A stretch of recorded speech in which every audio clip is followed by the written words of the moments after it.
Hi everyone, my name is Shiv Gaglani. I'm the co-founder and CEO of Osmosis, as well as a medical student myself who started medical school at Johns Hopkins and then took time off to build what is Osmosis now to about 25 people and about an audience of 300,000 current and future healthcare professional students, mostly medical students, but also increasingly dental, pharmacy, PA, nursing, etc. And so I'd like to thank you for joining me. The purpose of this webinar is hopefully within 20 to 30 minutes to go through some of the core study techniques that you should know, why you should be applying them when maybe you weren't applying them before, and then how most effectively to apply them. So I'm going to start screen sharing in a second. Great. So I like sharing this diagram with everyone who's interested in why they should start adopting better study habits. So I came into med school with a background in engineering, and so engineering, there's a lot of courses, math courses, physics, things that have a lot of first principles, where if you understand the concept, the basic concepts, you can derive the solutions. In medicine, things are a bit different because there are a lot of things we don't understand. We understand certain things like renal physiology really well, and that's why we're able to develop therapeutics for renal pathologies. However, there are a lot of things where we aren't really sure what's going on, and you can't just derive. Some of these things are just memorization. And so trying to do the same things that I did in undergrad and in high school to do well. I got straight A's and whatnot in high school, and then did quite well in undergrad as well. I was very well versed with cramming. So like the night before a test, I would just cram all that stuff in for memorization heavy subjects, and then regurgitate it on the test the next day. And I'd do really well in that test, but then a semester later or a year later, I would just have no idea what I had learned, which is kind of unfortunate and a waste of time. However, when I got to med school, I understood that you can maybe get through some courses like every 2 or 3 weeks if you have a test, with the cram and forget option, and doing the same things you did in undergrad and high school. However, you'd be kind of cheating yourself, because a year and a half, 2 years later, when you'd be taking the high stakes board exams, you would have forgotten most of that stuff, and you'd be more stressed. You'd be like, what did I spend this last year and a half learning if I have to spend 4 to 6 weeks of dedicated time just reviewing stuff for the board exams? And so I like showing this diagram because in our first month of med school, we realized that what we were doing in undergrad, while it got us to med school, was not going to work when we were in med school. And that's really because of three reasons about medical and health education.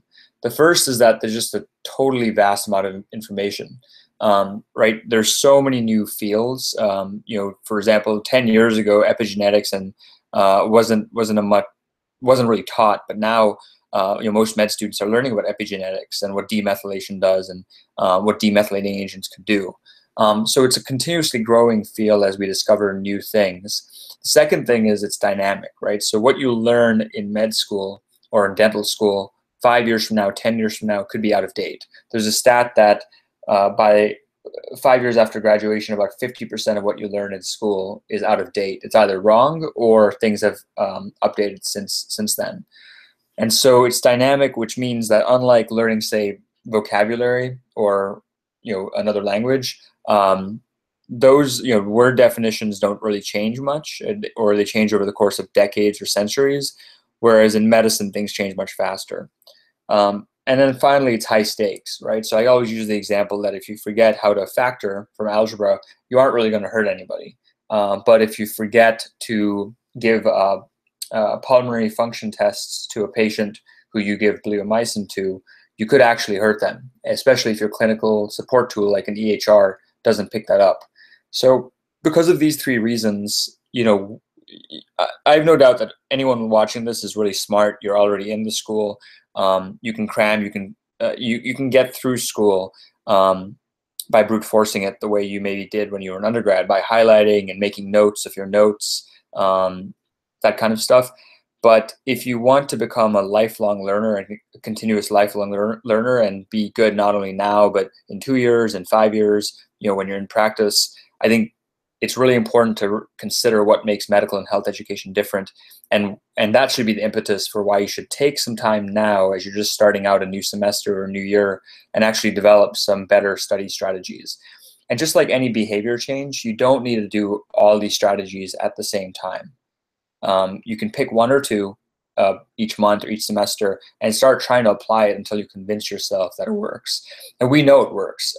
The research shows it works, and I'll show you some of the research behind that. We also hear from students every day who are doing better in their classes and their board exams because they're adopting these strategies.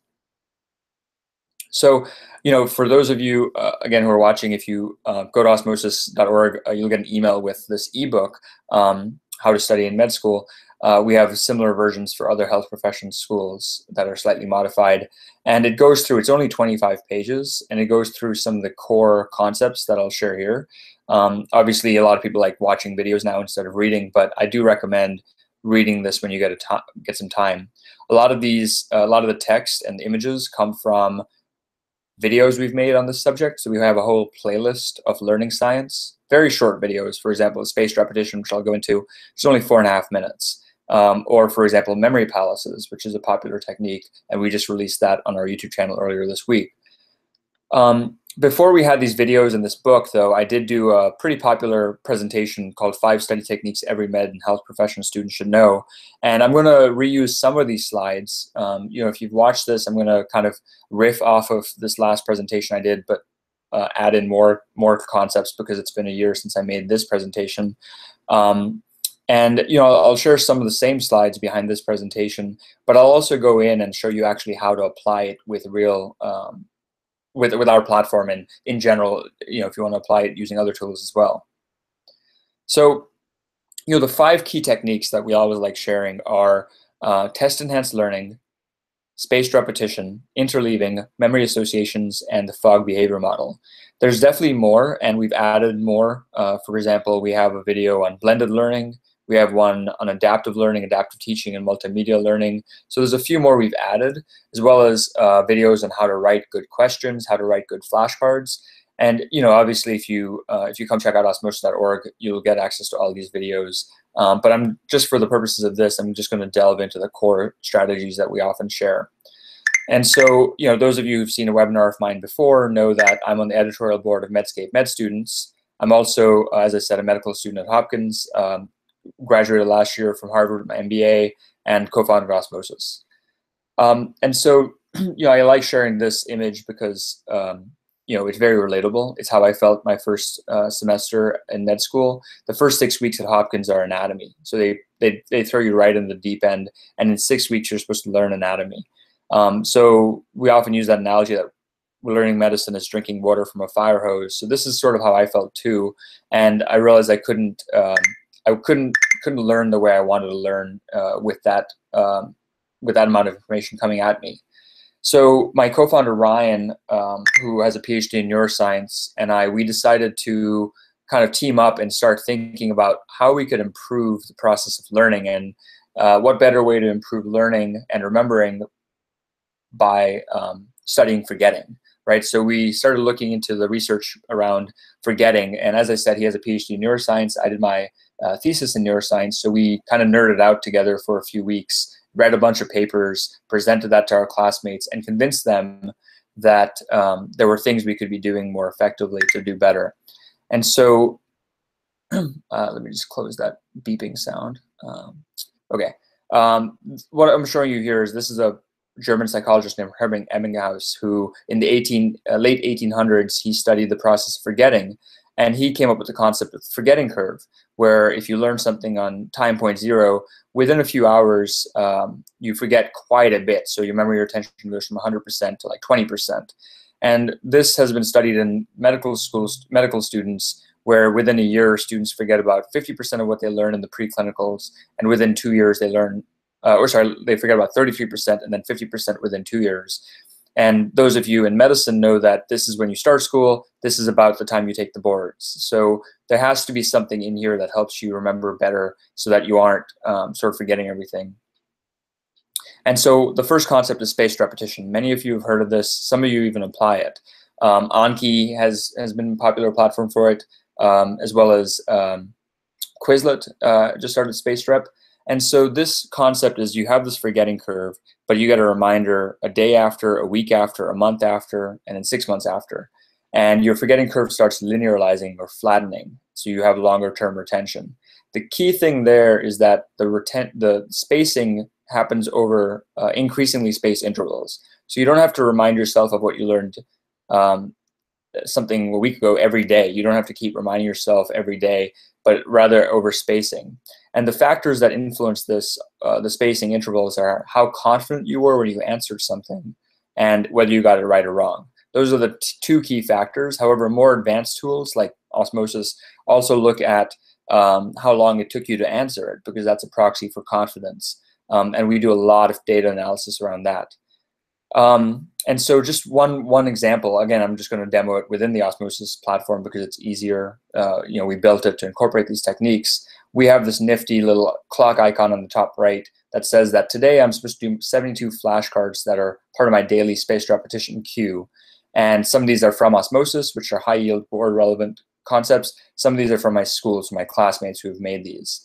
And if I just start the daily repetition quiz, these are flashcards on things that maybe I didn't even learn in the last week, but maybe I learned these months ago. And again, that's the concept of spacing, where things from months ago could be coming back at the right time so I don't forget it later on. And as I said, one of the elements is confidence. So we ask you your confidence right away.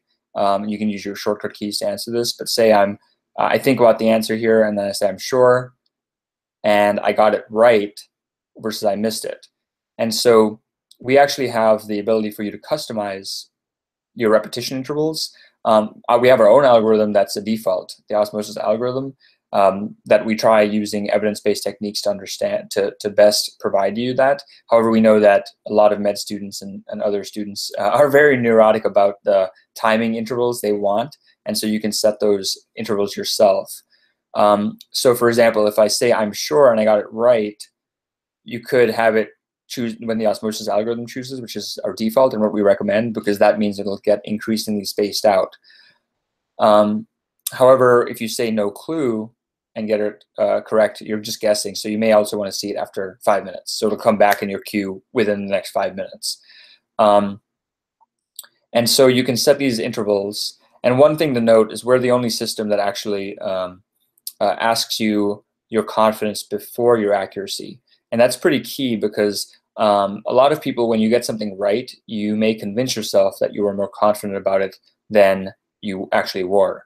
So you want to be careful about your confidence and try finding a system, and hopefully other systems have adopted what we do now, and ask you for your confidence before your accuracy. Another thing that we want to make sure you're doing in the spacing is that these are just flashcards. We also have a bunch of questions. I'll go into test enhanced learning in a second, but right now, one of the key things we like to do is we're very personalized for healthcare. And so if you forget, for example, what hyperprolactinemia is, we automatically hyperlink that term so that right then and there, you can use this as an opportunity to review. Because if you got it wrong, you may want to just click on it, read a quick summary, watch an osmosis video on it, or my favorite, which is the patient's. So meet a patient who has experienced hyperprolactinemia. Those of you studying for the USMLE may also be using First Aid, which is a book. So you could quickly turn to page 315 or 496, which we reference here. Or you could even click on additional flashcards on the subject, and you could save them to your spaced repetition queue or add 6 facts to the review feed. So the key is that you aren't just working on flashcards in isolation. You're able to actually click on things that you forgot. For example, popliteus. Let me click on that. And here I don't get a video, but what I get is a 3D anatomy flashcard where I can quiz myself on the anatomy. This was super useful because I remember in our first month of med school, I mentioned we learned anatomy. And then at the end of the first year, we went into neurology. And very few of us had the motivation to go back and review our anatomy notes until we had to for the test.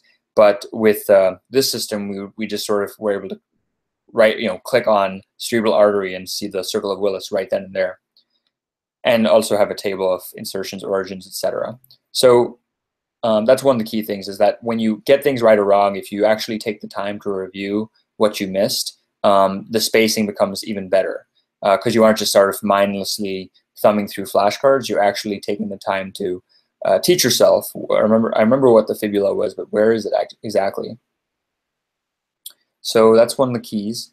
Going back to this.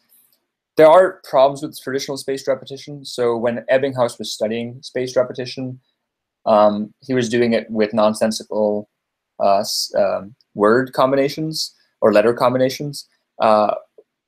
Luckily in medicine, you get more contextualization, right? Generally, because if you see a patient with something and you then answer a flashcard on that condition, like Huntington's disease, you're more likely to remember it longer. So that's part of what explains why the forgetting curve in medicine tends to be flatter than the forgetting curve of just random stuff, because you're getting more context over time as you see patients and whatnot. However, a lot of traditional spaced repetition tools like Anki and Quizlet are not contextualized to your curriculum. So one of the key things we try doing is making sure that when you're seeing something, it links back to terms, as I said, but also your own lecture documents. So if you write a flashcard alongside a course document that you uploaded, we'll pull up the exact lecture slide upon which you wrote that flashcard. So you're getting a little more contextualization. The second thing is that generally they aren't dynamic. So as I mentioned, a couple of years from now, what you learned, actually a good example is I learned about the hypertension guidelines in 2013. I believe in 2015 they changed. And so what I had learned in 2013 and been tested on time and again was out of date by 2015. And so a traditional spaced repetition system, again, like Anki or Quizlet, has no idea that these guidelines change because ultimately you put in the flashcards and nobody there's Anki and Quizlet, those platforms don't really care. You might as well be putting in the list of presidents in the US or something, and what years they served. They're content agnostic. Whereas with osmosis, we're all about health professions. So we have 17,000 flashcards that we're constantly improving and updating. And you can just go in the library and see like 221 flashcards for anatomy, 1,200 flashcards for cardiovascular, 280 for dermatology, etc. And as you quiz yourself on these, if we update them, so say for example you're doing a quiz on cardiomyopathy, and you're answering a question about hypertrophic cardiomyopathy, and this goes into your spaced repetition queue. If we modify this because we learned something new about it, you're going to get an update about that, right? So whether or not it's next week before your cardio test or it's 2 years from now, we want you to be updated. So we're sort of more interested in you learning medicine than you just learning for learning's sake. And that's why we want to make sure it's a dynamic spaced repetition platform. Cool. So that's one thing. Spaced repetition, one of the key things to apply, if you start applying it now at the start of the semester, if you have cumulative exams, whether they're your class exams or your board exams, you're going to be much happier about it. Second is testing effect. So I'm not going to go too deep into the studies here because, as I said, if you just kind of watch my video from last year, I go into depth about the studies. Essentially what this is showing, though, is that if you study repeatedly, so say you get notes, or say you get a PowerPoint slide and you study it, and then you take notes, and then you study that again, you're going to learn more in the short term. You're going to be able to regurgitate that stuff on a test. But long-term, you're going to forget. And that's what you see with the study group. There's long-term forgetting after 2 days a week. Whereas if you study and then you test yourself, you actually quiz yourself on flashcards or questions to try retrieving, it's called active retrieval of that information, then you're more likely to retain that information longer. In the short term, it may be not as good for cramming as opposed to just like studying. But in the long term, you're going to retain that better because you've tested yourself, you've forced your brain to actively recall that information. And again, that's called test-enhanced learning, which we described. So one of the key things, again, with osmosis is apart from 17,000 flashcards, we want to make sure you're equipped with tons of questions. So we have our own questions.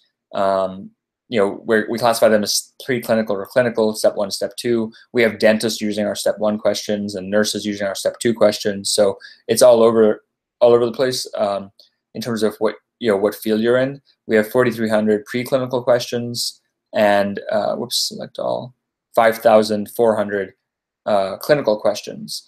And the key here is, again, if you're learning about, say, dermatology, I build a quiz. build a quiz.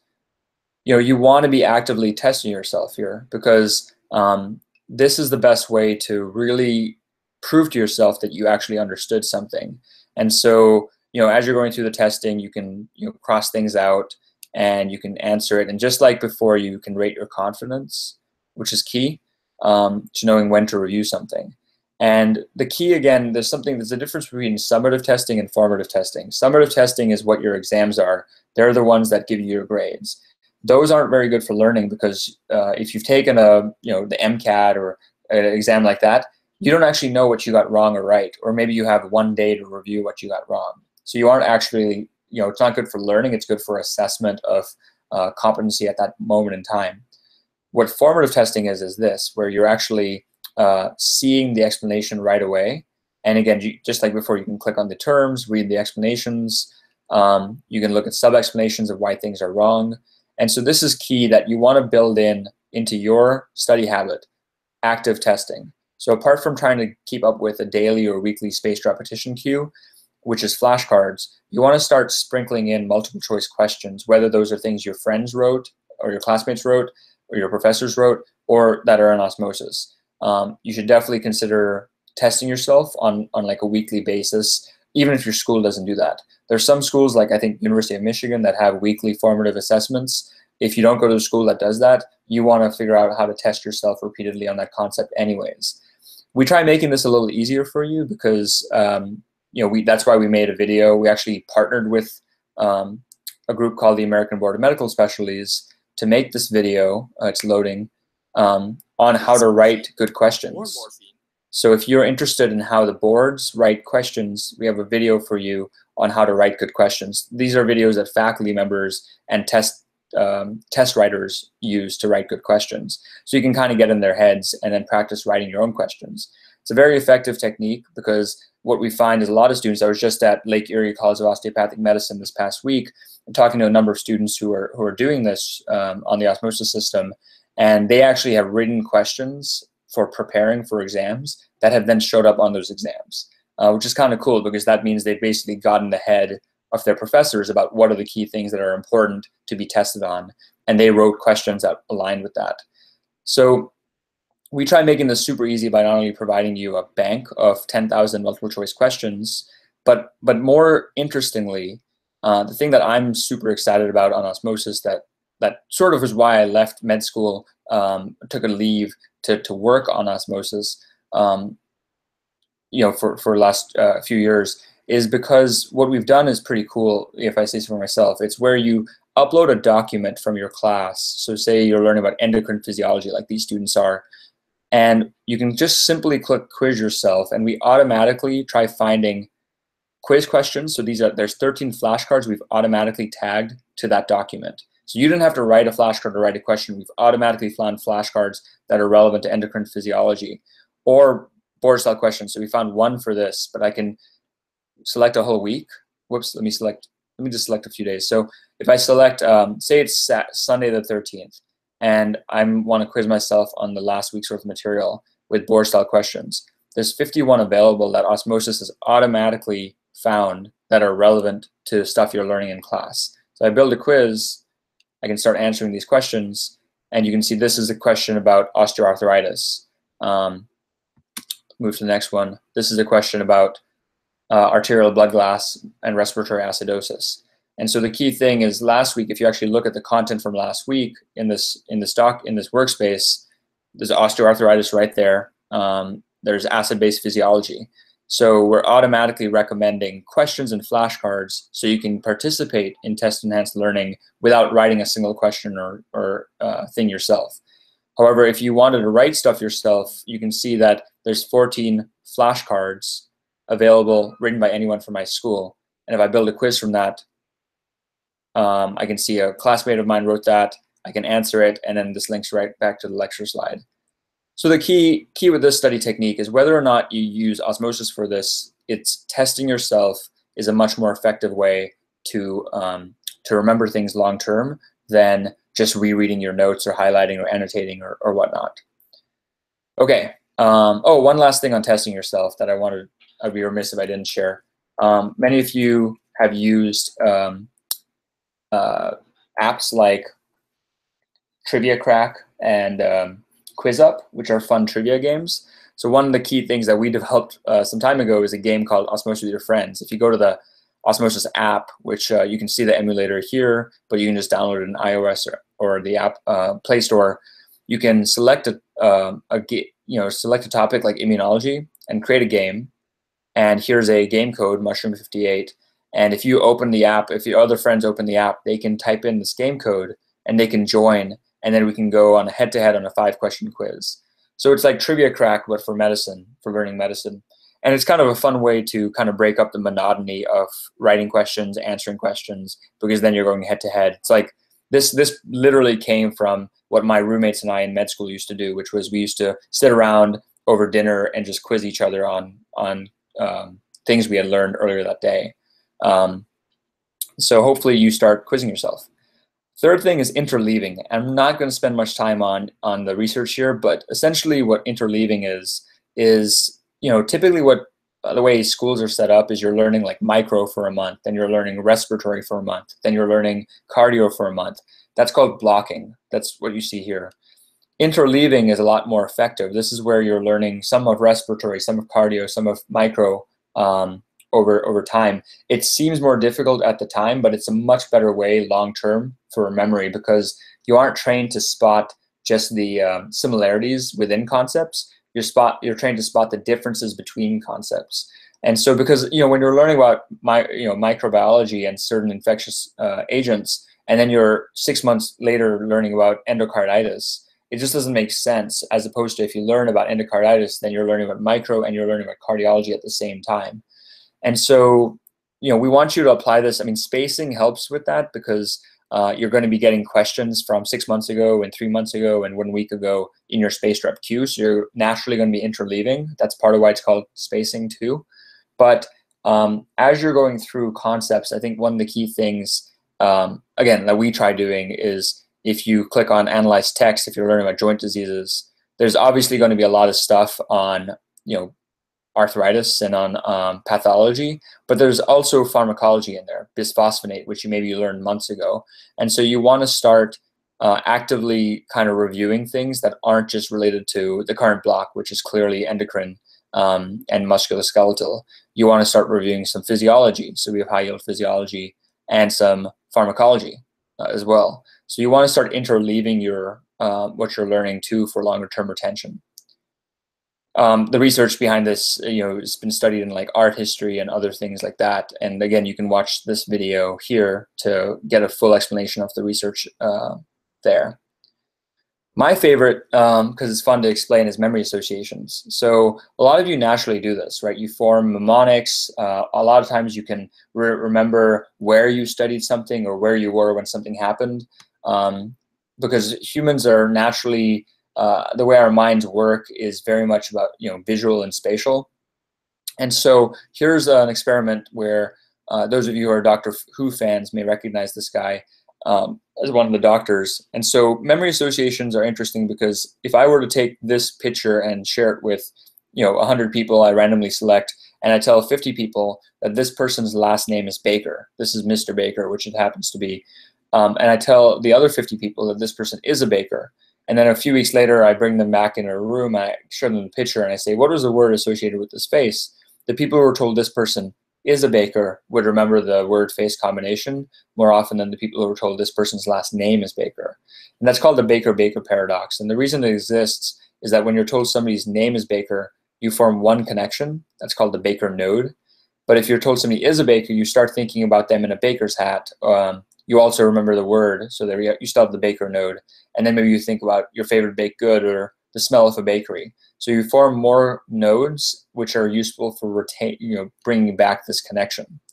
I wrote an article for this when we just started Osmosis called "The Memory Hack That Got Me Through Med School and Inspired a Startup," which we've linked to and you can read. Essentially, it's about how medicine is full of these memory associations. One of my favorite is this painting from 1799 depicting the classical symptom of gout called podagra. And so this obviously gout and podagra is not caused by this demon biting a toe, It's caused by the deposition of sodium urate crystals in the metatarsophalangeal joint. But whenever I think of gout, I can't help but think of this picture now, and I often will think about Podagra, and all these things will come back to me because I've seen this picture and can visualize it. Similarly, there's a lot of celebrities and famous people who have conditions. So Ben Franklin had gout, and so it's, he serves as a memory anchor for my knowledge of gout. Kim Kardashian's had preeclampsia and has had psoriasis, and so there's actually a video on our psoriasis page of her talking to her dermatologist about her psoriasis. We love this so much that we actually made a whole booklet, kind of like Us Weekly or People, if you're familiar with that, where we talk about all these celebrities who have these different conditions and try teaching these conditions in the context of celebrities. For example, Daniel Radcliffe, Harry Potter, has cluster headaches. Seal has discoid lupus. Lady Gaga had a hip fracture. And so this is sort of useful because we're taking a lot of useless knowledge, to be honest. Like, why do I know who Kim Kardashian is? That's sort of just mindless knowledge I have in my brain because it's been drilled at me from pop culture. But now I think about that interview she had with her dermatologist about her treatment options for psoriasis.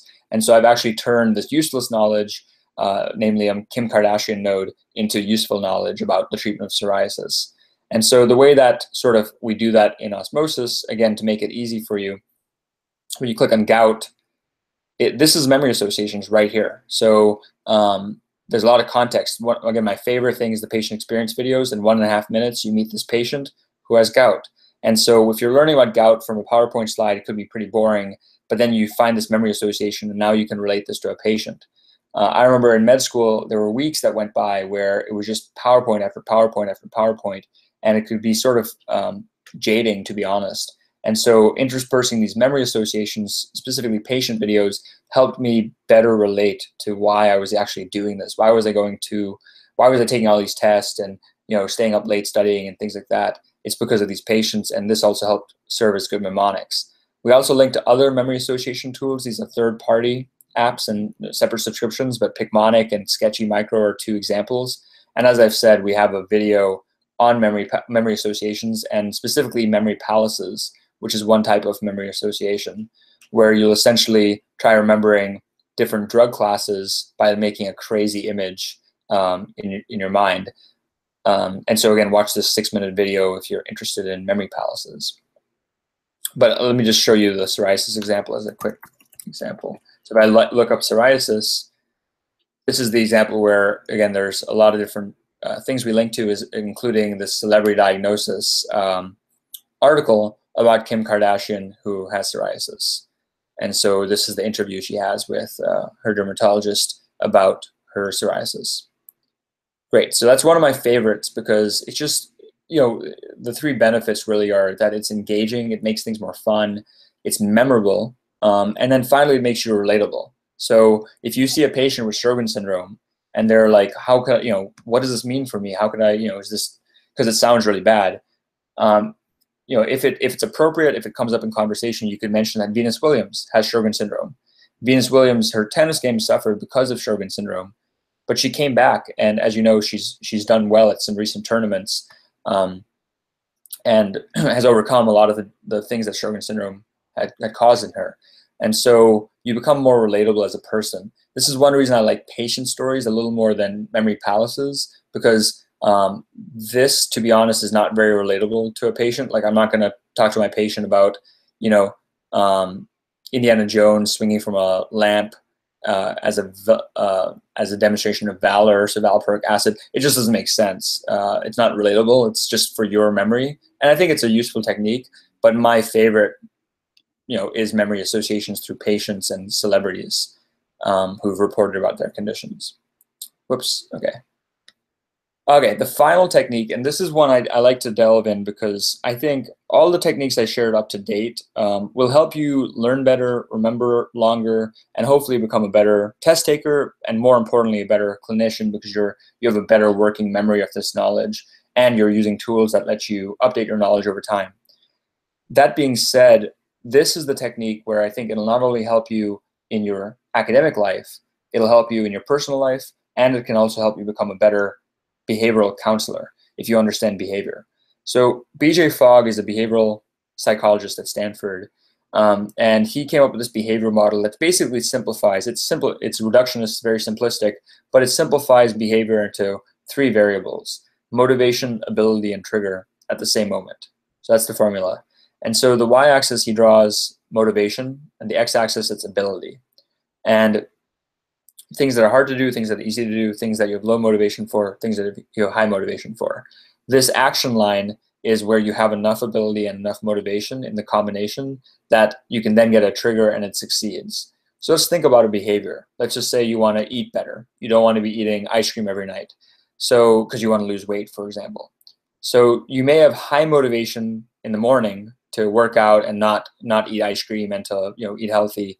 But over time, your motivation may decline, especially after 6 hours of class and lectures. And if you get a B on a test or C on a test or whatever, you may get, your willpower may go down, and it becomes really easy to eat badly because you already have a pint of ice cream in your fridge, right? So if you have bad food, junk food in your home, the ability to eat healthy goes way down. It becomes much harder to eat healthy because you have a gallon of ice cream in your freezer, I mean. So you want to basically design your life and design things so that you have, when you want to make a behavioral change, like quitting smoking or something, you make it very easy to keep doing that behavior and you maintain your motivation. And then you get the triggers, which are reminders. So let's talk about an academic example. So we know that you should be reviewing, you should be testing yourself on a weekly basis, right? That's what the literature says. It's test enhanced learning, as I said. So it's hard to, or so you may have high motivation again on Monday morning, you're like ready to go, but by Friday evening after a long week, your motivation, just to be honest, may be way down here. You don't want to be testing yourself over that weekend. You want to actually enjoy your weekend. So you get low motivation. So what BJ Fogg says is really a lot of tech tools like osmosis can help you with increasing your ability far enough that you can have these triggers that make you succeed in that behavior. So if I want to quiz myself, one of the things that we try doing is making it easy to use mobile apps so that all your 10,000 questions and 17,000 flashcards are in your pocket. So, you can't use the excuse of, oh, I don't have my laptop with me, or I don't have my book of notes or whatever. It's all sort of in your pocket on your phone. And so it's super easy to just pull out your phone and review questions when you're commuting on the subway to a concert with your friends. So very easy to do. Triggers include things like push notifications. So here's an example where we'll send you a push notification with a question. And more importantly, this question will be relevant to what you've learned because it's part of your spaced repetition. So we won't be sending you random questions. I remember signing up for those word of the day emails. Maybe some of you have too, where you'll get a random word of the day. And after the first few days, I would just tune it out and just mark it spam because it was just totally irrelevant. Like, I don't need to learn the word avuncular because it's totally irrelevant to what I'm learning. What's much more important is contextual learning. And so that's why when we send you a push notification, we want to make sure it's a question or a flashcard that's based on things you've learned, based on your spaced repetition cue or things in your workspace. Because if it is, then you're more likely to open it and quiz yourself. So we've really tried optimizing for ability and trigger. However, we've also tried adding motivation. So we keep track of your progress, just like apps like MyFitnessPal. We want to give you a streak. So how many days in a row you've logged in. We want to gamify it. So here's my progress, for example.